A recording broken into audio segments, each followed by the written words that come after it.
வணக்கம் ஃப்ரெண்ட்ஸ், வாங்க கதைக்குள்ள போகலாம். ஆபீஸில் யாழ்னியை தனியாக அழைத்தான் கவின். அவளது மேஜையில் தடினமான புத்தகங்களையும் குறிப்புகளையும் அடுக்கி வைத்தான். யாழ்னி, இங்க பாரு. கவின் குரலில் இப்போது பழையபடி ஒரு ஆசிரியரின் கண்டிப்பும் அதே நேரத்தில் அளவற்ற அன்பும் கலந்திருந்தது. நாம ஏரிக்கரையில பேசினது, காதலிச்சது எல்லாமே உண்மைதான். ஆனா அந்த அன்பு உடனே லட்சியத்தை திசை திருப்ப கூடாது.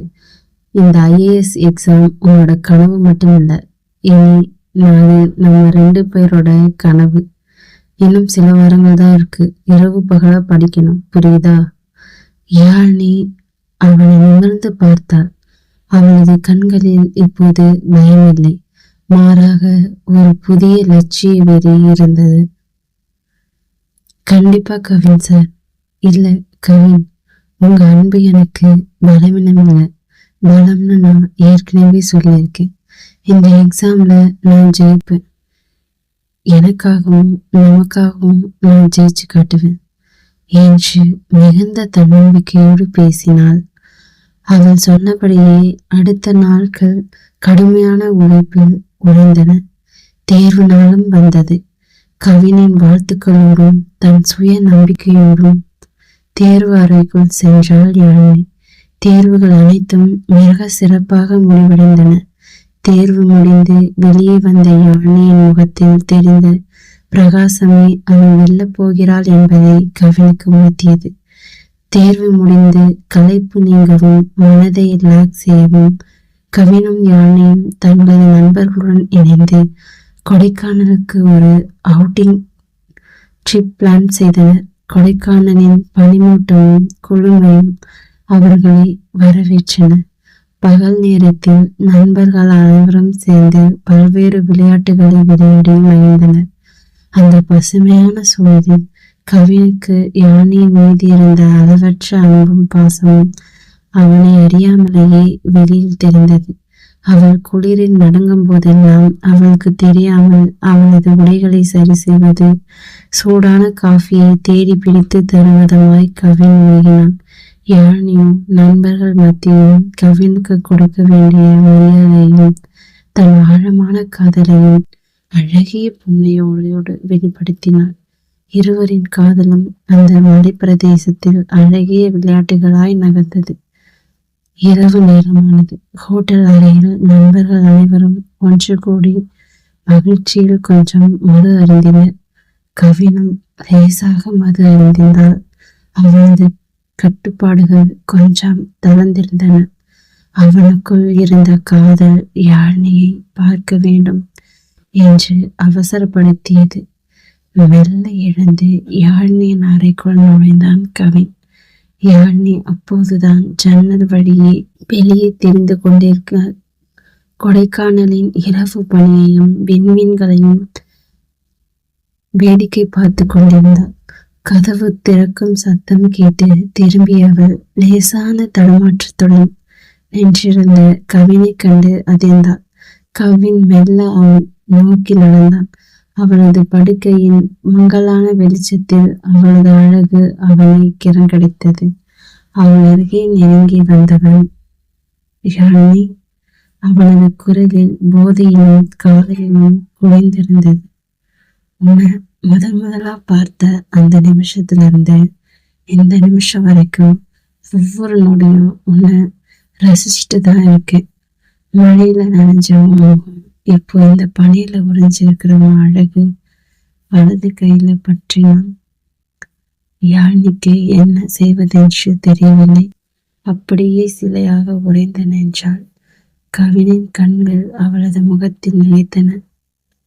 இதைவிடவும் பேரழகு. இந்த உலகமே எதிர்த்து நின்னாலும் நீ எனக்கு மட்டும்தான் சொந்தம். உன்னை என்னை தவிர வேற எவரும் தொட முடியாது. ஆதிக்கமும் காதலும் நிறைந்த குரலில் கூறினான்.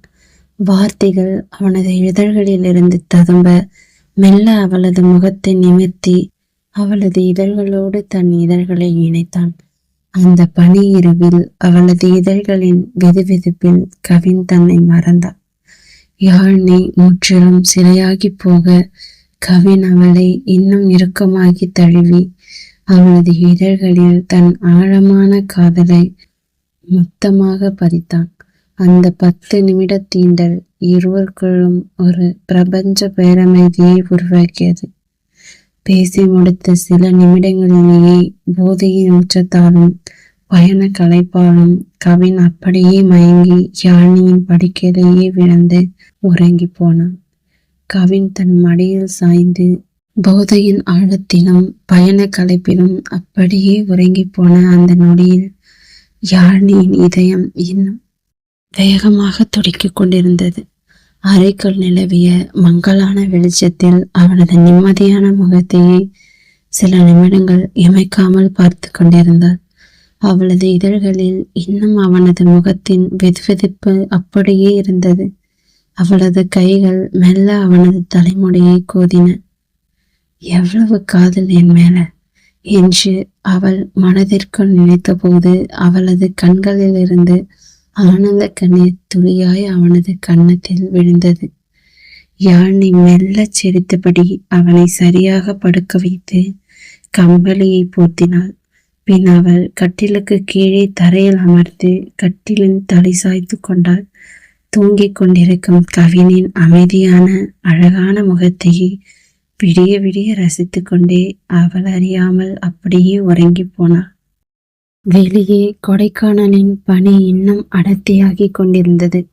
ஜன்னல் வழியே குளிர்ந்த காற்று அறைக்குள் நுழைந்தாலும் கவினின் அருகில் இருந்த அந்த நெருக்கமும் யாழ்னிக்கு ஒரு பேரமைதியையும் பாதுகாப்பையும் தந்தது.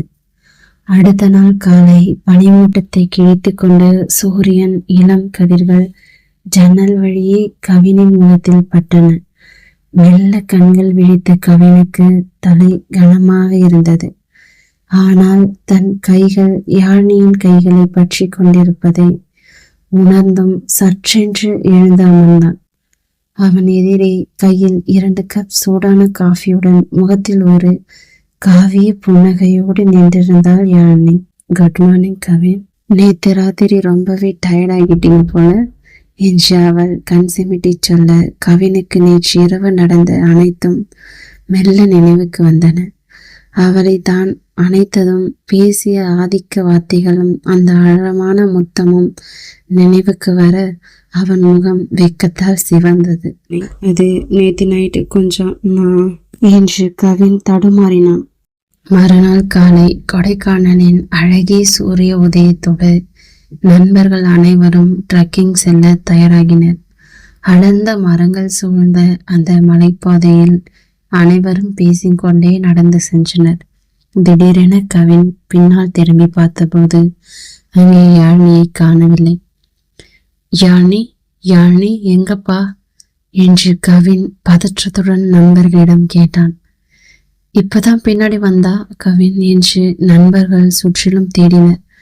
கவின் காடெல்லாம் அலறி துடித்து தேடினான். ஆனால் யாழ்னி எங்குமே இல்லை. பனிமூட்டத்திற்குள் அவள் மர்மமான முறையில் காணாமல் போயிருந்தாள். என்ன நடந்தது யாழ்னிக்கு? ராஜசேகரின் சதியா அல்லது காட்டின் மர்மமா? கவின் தன் காதலியை எப்படி கண்டுபிடிக்கப் போகிறான்? இதை அறிய நமது அவள் கீதம் சேனலை சப்ஸ்கிரைப் செஞ்சு தொடர்ந்து ஆதரவு கொடுங்க. நன்றி ஃப்ரெண்ட்ஸ்.